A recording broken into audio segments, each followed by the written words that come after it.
There's some young quarterbacks that have a lot to prove this year, and two of them were drafted #1 overall. We'll discuss that and more in just a second. The barbershop is open and Tony Wiggins has a chair for you. He's ready with some real NFL talk. The local experts of Locked On bring their expertise, and Wiggy is ready with his clippers and shears. Sit down and enjoy. The new Locked On NFL starts now. Locked On Podcast Network. Your team every day. There ain't one doubt about that, man, because it is your team every day here on Locked On NFL. We thank you for making us your first listen. I am Tony Wiggins, the host of The Barbershop here on Locked On NFL, where we go around the league and give you some of the biggest stories that's going to help navigate you through the NFL landscape, at least for this week, because preseason games starts. I'm joined, of course, by Chris Carter of Locked On Steelers, as I always am here on Thursdays. And we're going to give it to you, man, like you can't get it nowhere else. We're going to talk about some quarterbacks today in the National Football League that have to do certain things to make sure that they get their teams to where they need to go. We are going to first let you know that you can subscribe we're free to subscribe to everywhere you get your podcast, and wherever you watch or listen, we will be there. We want to make sure that you tap in each and every day. Welcome to the Everydayers, as always, and anyone new watching will give you a reason to come back. Here's where Chris and I are going to go. In the third segment, we'll talk about Bo Nix to see if he'll have the same results when he won't be a surprise to everyone. In the middle of the show, Joe Burrow and Justin Herbert, they both have things that they kind of have to prove. We'll discuss those two things and the nuances of it. But we're going to start the show at the very top talking about Bryce Young and whether or not his rise will be coming in 2025. Chris, Bryce is small in stature, but big in expectations over in Carolina. He ended the season on a nice note. I want to see if he's going to be able to keep that going here in 2025. Yeah, I mean, we've talked about Bryce before on this show, and look, I liked Bryce in college. I thought he had potential. He has a lot of gusto to him. I was really impressed by him, the way he carried himself in college. But the ways that he ended the season was he ended the season going 2-1 in his last 3 games and scoring more than 30 points, more than 35 points in both those occasions. In his last 3 games, he threw 7 touchdowns and no interceptions. And that's promising, right? That's cool to see. But he also did it against a Cardinals team and a Falcons team that were it wasn't the most impressive opponents to go up against. And it's good that he's doing it, period, right? But clearly the Panthers, I think what's interesting is the Panthers are trying to give him opportunities. They've drafted Ekwonu at tackle to try to give him a left tackle to try to protect him for the long term. And now he's got multiple talented receivers. They've had Xavier Legette, who's been there, but now they've had Ted McMillan from this draft class. I'm really interested to see how does he work with them? How does he develop chemistry with his receivers? Now he's got 2 guys that project to be some of the better young guys in the NFL. He has to come out swinging this year. The Panthers cannot afford for Bryce Young to come out trying to figure things out the way he has the first 2 seasons. And and again, I give him the grace of being like, hey, sometimes you just need time to figure it out. Young quarterbacks, it's not always about the first thing that you book. It's not always about your first couple years in the league, but they come out against you guys in Jacksonville and the Cardinals in week 2, and then the Falcons in week 3 and the Patriots in week 4. Those are 4 games that all should be in the winnable range, I think, for the Panthers. And if they come out of that with anything less than 2-2, I think it's going to be like, is this? There's going to be questions immediately like, is Bryce Young the guy, or do they need to start looking elsewhere at quarterback in the future?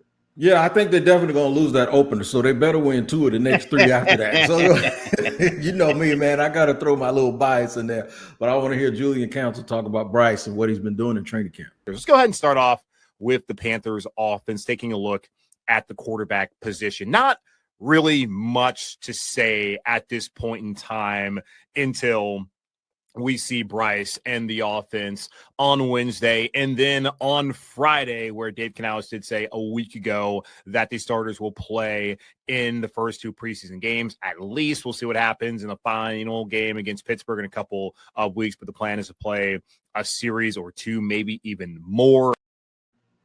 The thing about the preseason is it will buy you a little bit of time. That's like getting an extension on a bill. But what's really going to matter is, like you said, what happens in the regular season. But if he doesn't play well in the preseason, all the panic's going to start. So we do have to watch these guys in what is very vanilla game planning. And also, they're expected to go out and at least perform at a certain decent level. Bryce Young, while he has a lot of high expectations, he doesn't get the scrutiny that someone else gets. And that someone else is Caleb Williams in Chicago. Ain't no grace with Caleb Williams. People, I don't know if they expected it, but what they did was they held it to the point. The standard for him was, no, you can't be decent. You have to be good. Because if you look at his stats, he's a lot better than you would imagine when you listen to the narratives and the rhetoric that is going on about him. He got more weapons up in Chicago, a good little young tight end. Let's hear Lauren Cox with Locked On Bears. But I can't help but look at like what we thought was great last year compared to what they have now and feel like the supporting cast for Caleb Williams currently is better than what was supposed to be the best supporting cast a rookie quarterback has ever had. And part of that was that most of the time rookie quarterbacks don't come in with great supporting cast. But I can't help but wonder, like, does Caleb Williams now have the greatest supporting cast of any second-year player in NFL history? All right, let me stop Lauren right there. I think the greatest supporting cast for a rookie quarterback was for a rookie quarterback that didn't play. And that's Minnesota because of their structure, because of their expectations, because of their dominant offensive line. You got a top 5 left tackle in Christian Darrisaw. You got maybe the best wide receiver, even though I think he's number 2, in Justin Jefferson. Really good other option in Addison, a good tight end. I really do believe people need to slow down on saying that crew in Chicago was the best ever for a rookie, because the best ever for a rookie was really J.J. McCarthy. But his point is valid. If you didn't think they gave him any excuses last year for statistically what was really not a terrible season for a rookie, he ain't got that much room at all in year number 2. Yeah, I don't know. I mean, all time it's kind of wild, because then you start going back to like all the histories of all the teams and all the players, and of course, I don't know. I thought it was a pretty good supporting cast for Patrick Mahomes when he had Tyreek Hill and Travis Kelce and a really good offensive line in his second year that he was inherited. So, like, I don't know if it's a couple Hall of Famers, right? Right. You know, the thing about the Bears is exciting because he does have good athletes in his offense. DeAndre Swift, we know, is a good athlete, hasn't put it all together, but is a good athlete at the running back position. We know DJ Moore's a good veteran wide receiver, but you got two rookies coming in here, or not a rookie, one rookie and one second-year player, Roma Dunze and Luther Burden, 2 guys that, project like they're going to be good, but will they fit together? That we don't know yet. And I think like that part's unproven. You got Cole Kmet. So, like, I agree that they've got weapons, and Caleb Williams is certainly not going to be bereft of weapons, but they need to see him put it together. And I also need to see more of these young guys capitalize on and prove it in their careers. Whereas, like, Tyreek Hill in 2018 was, I think he was first team All-Pro, 1,479 yards, 12 touchdowns. Travis Kelce, I think he was also first team All-Pro with 1,300 yards and 10 touchdowns. Like, that was a pretty good situation. And that's just one off the top of my head that I was just thinking of second-year quarterbacks. I mean, how about Joe Burrow when he had Jamar Chase and T. Higgins in his second year, and Joe Mixon, and Joe Mixon. It's like there's some pretty good alignments out there, Lauren. But I hear him that Caleb Williams is not wanting for talent in his offense, and if that's the point, I agree entirely. When we get into the all-time discussions, like I cover the Steelers. I'm at training camp, and Juan Thornhill, the safety, he's like, we could be one of the greatest defenses of all time, and I was like, whoa, buddy, like. I get that this is really exciting that Jalen Ramsey and TJ Watt and Cam Hayward are all balling right now at practice. But, like, do you know how many greatest defenses of all time have been just in Pittsburgh, let alone the rest of the NFL? Like, let's pump the brakes a bit. So whenever I hear the all-time word, I'm like, oh, it's getting crazy out here. So, other than that, I do think that Caleb Williams does have talent around him that's going to help the Bears. What Kendrick Lamar say is getting crazy, spooky. Yeah, it's getting crazy and spooky the closer and closer we get to the NFL season. There's some guys, though, that have accomplished something, but when you really look at it, where they're going to be measured at, Joe Burrow and Justin Herbert, as of late, haven't accomplished something that 3 guys in front of them have. We've mentioned Patrick Mahomes, but Lamar Jackson and Joshua Allen are considered the 3 best quarterbacks in the NFL, and these guys are right behind them. So we'll discuss whether or not they can actually break into the top 3. We'll talk about it in just a second here on Locked On NFL. All right, today's show is sponsored and brought to you by FanDuel. Summer sports are in full swing, and whether you're all about baseball under the lights, golf on the green, or high-stakes soccer action, FanDuel is the best way to make every game even more exciting. You're already following the action. Why not make it a little more thrilling with FanDuel? You can get in on the game while your friends are getting sunburned at the beach. I've been using FanDuel to track my favorite matchups, and the app keeps it fresh with new daily promotions and fun ways to bet. New to FanDuel, new customers can bet just $5 and get $150 in bonus bets if your first bet wins. I'll say it again. If you're new to FanDuel, new customers can bet just $5 and get $150 in bonus bets if your first bet wins. Whether you're placing same-game parlays or watching a bet right into the ninth inning, FanDuel makes it feel like I'm part of the action. Open the FanDuel app today or visit FanDuel.com to get started.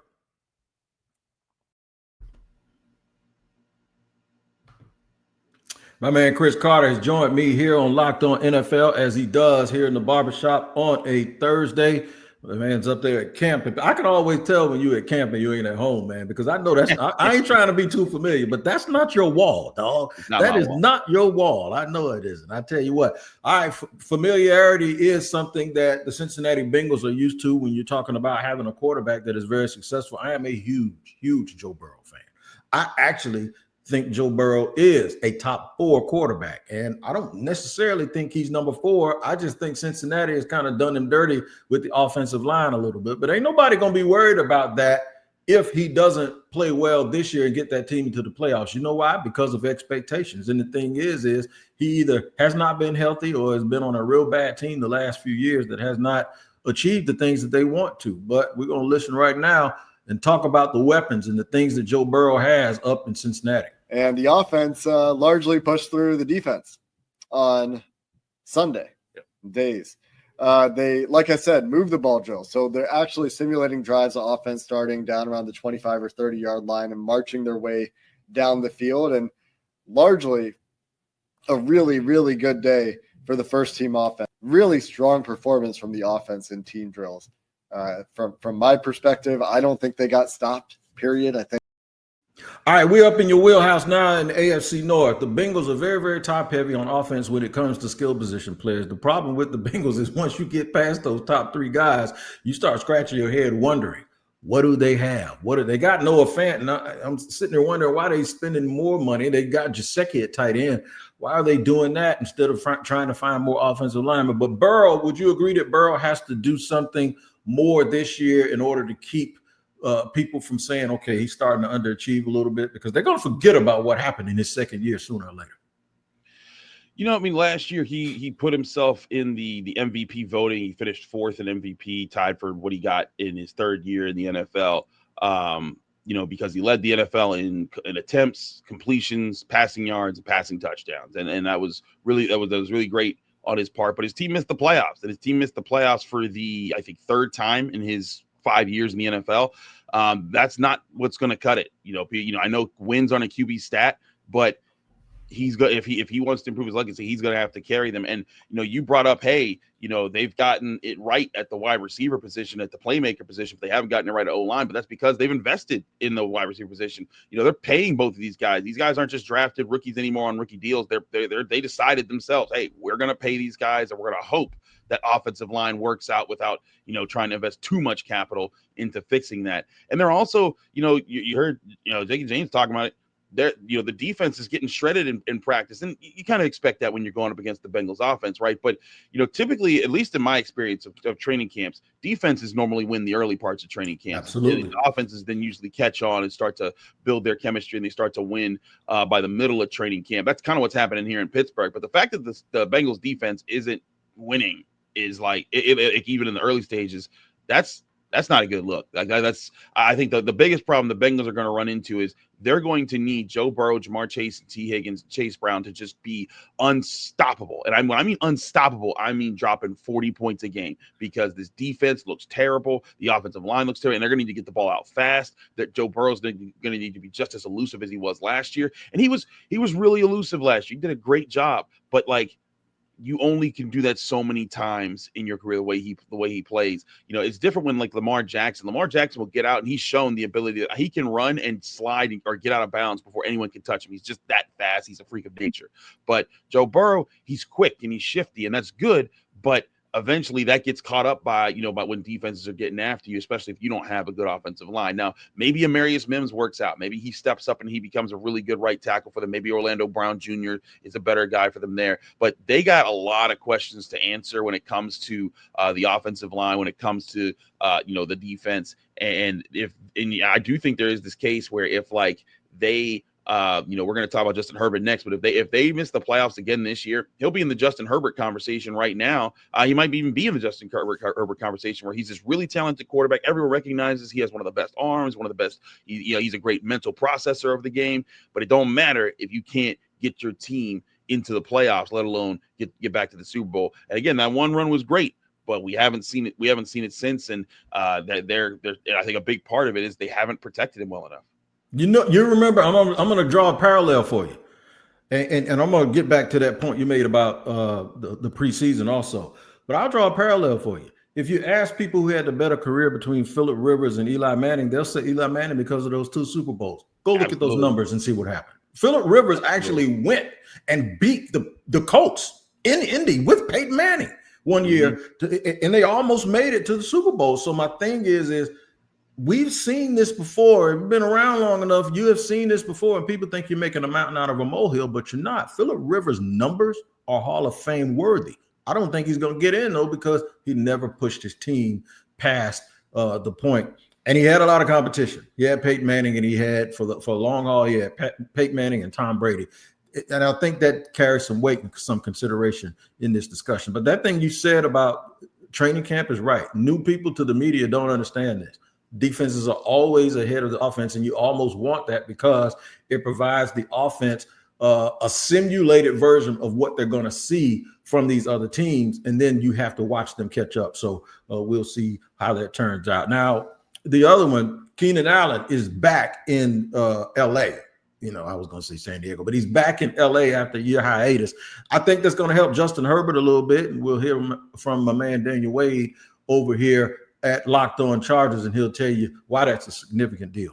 The most controversial move of the Jim Harbaugh era was trading away fan favorite Keenan Allen, but all is forgiven because Allen is back in bolts. This is Daniel Wade here from Locked On Chargers, coming to you with the breaking news that Allen is signing back with the Chargers. He is back in Los Angeles, and it's a big move for a team that has a very young wide receiving core and needed that veteran leadership. They thought they were going to get it with Mike Williams, amongst other things, but his shocking retirement left the door open for number 13 to come back. And I've heard the concerns about the redundancy with him and Ladd McConkey both playing more than half of their snaps in the slot.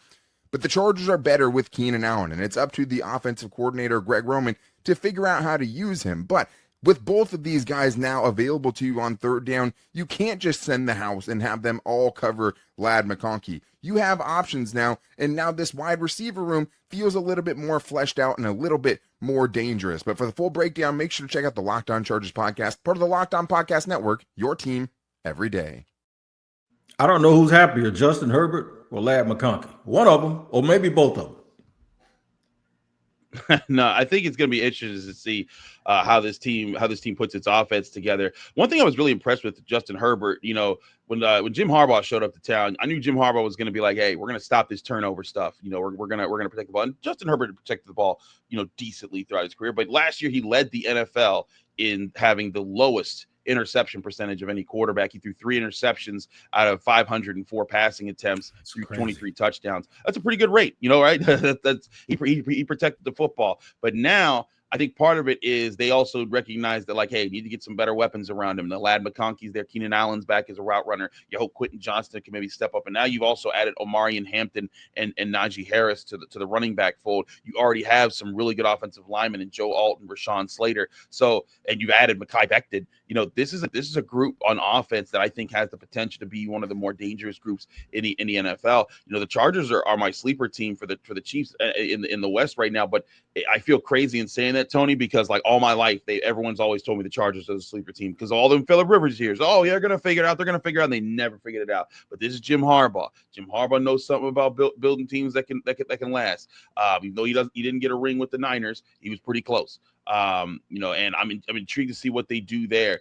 So Justin Herbert, I think the thing is that Justin Herbert might even be this might be my hot take here. I think he's in a better spot than Joe Burrow right now, simply because he has an offensive line that's going to protect him. He does have playmakers. His playmakers aren't Jamar Chase and T. Higgins, and I agree with that. Joe Burrow has better playmakers, but give me the offensive line and some talented playmakers, and I think better running backs in their backfield, and along with a defense that I think is going to be better than what the Bengals have. And you look what's around Justin Herbert. I think he should have a better season than Joe Burrow. Will he? Time will tell. But Justin Herbert, he's a guy who, like you brought it up earlier, he needs to prove it.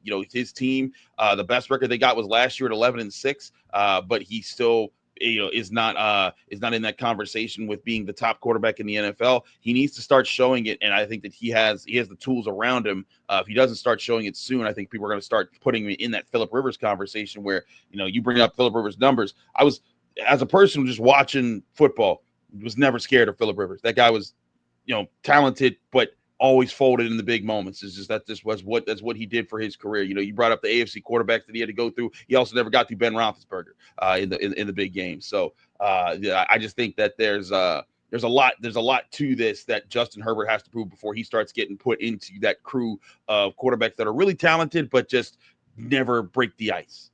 We're going to park it right in the AFC West and talk about what it's like when you can't sneak up on people anymore, when they see you coming. And that's Bo Nix and the Broncos. Will hit them in just a second here on Locked On NFL.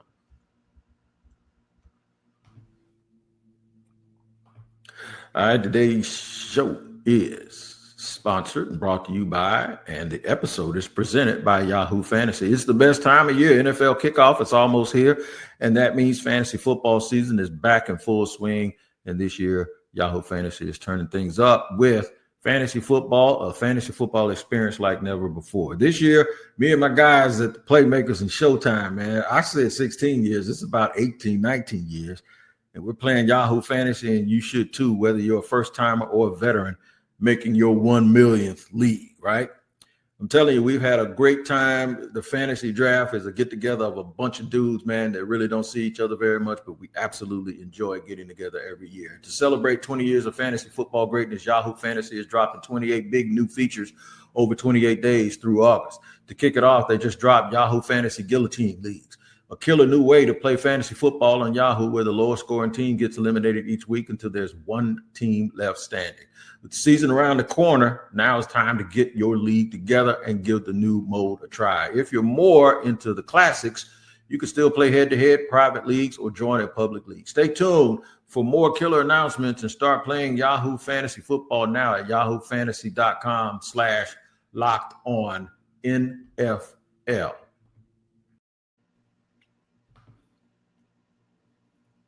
My man Chris Carter is joining me here for the third and final segment of Locked On NFL as we are looking at quarterbacks before we get to a little Trevor Lawrence and Aaron Rodgers talk. I want to go to Denver, man, because I will constantly say this and keep reminding people, because when you make bold statements that you end up being proven wrong about, I think you need to just come clean and admit it. I thought Sean Payton was going to get fired messing around with Bo Nix when he drafted him, and he's not. And Bo Nix is good. And they're good together, right? He's also working with one of Sean's former proteges who played with him in New Orleans. And I think this is a good thing. Check this out. To understand that to be in that small, very, very small percentage of players at the quarterback position who are truly great in the NFL, you have to work in such a way that very few people will ever work. There's a leadership principle that says if you want what few people have, you have to do what few people do.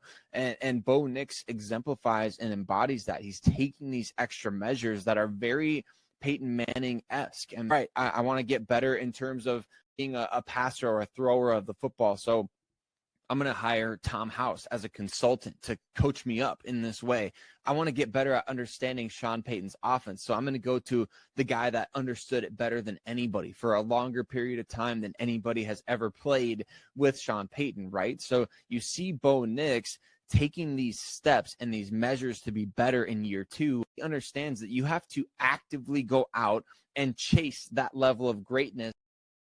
So while Tom House or Drew Brees can't help him on the field, I do like the humility of a young guy going and tooling himself and equipping himself with every little advantage that he could possibly get in order to succeed. And that's why I think Bo Nix is here to stay, and it ain't going anywhere regardless of whether they see him coming or not.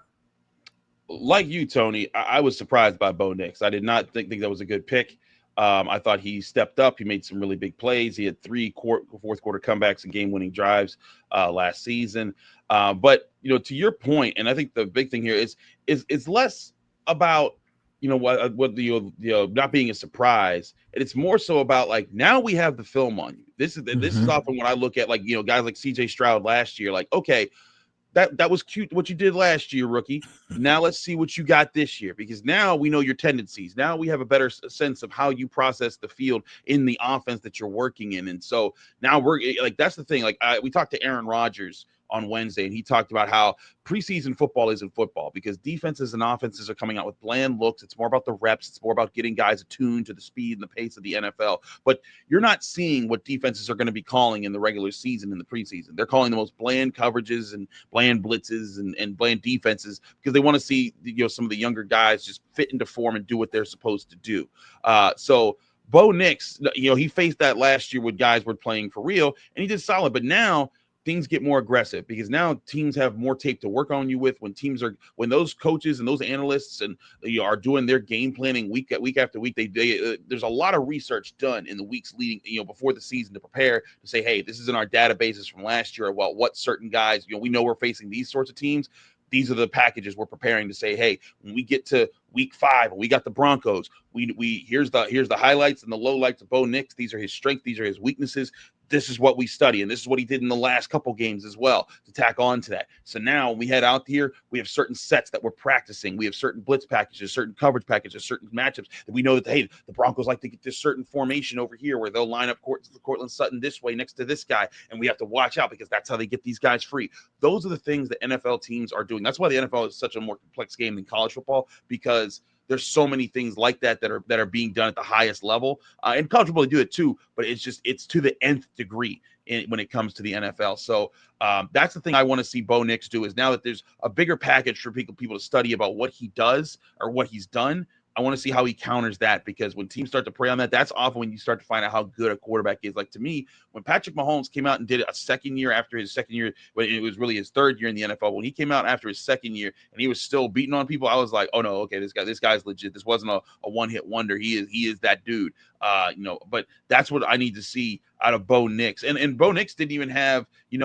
two. Like his season wasn't even like that. It wasn't even like that with Patrick Mahomes. He threw 29 touchdowns. That was really good. But he threw 12 interceptions. That ratio is not that great. And you want him to get that up there. And I think he can improve. Again, rookie quarterback. I'm not saying that he's bad, but I'm saying that he's got to climb a bit, and there's going to be a steep hill because people are going to be coming after him. And again, that AFC West is going to be loaded, man. The Chiefs are still the Chiefs. They're still on top. And that Chargers team, I think, is coming after the Chiefs. And I just feel like the Broncos, they're kind of that team that's like, what are they going to do? They're kind of in the way there. So they're in an interesting spot. Bo Nix has a chance, but I'm going to need to see him counter what these defenses do to him this year. Yeah, so I'm gonna give you a barbershop analogy in my career. So I did everything pretty good, right? I did some things great. There's one thing though, if you watched me cut, and my best friends that stood by me knew this, and they would laugh at it.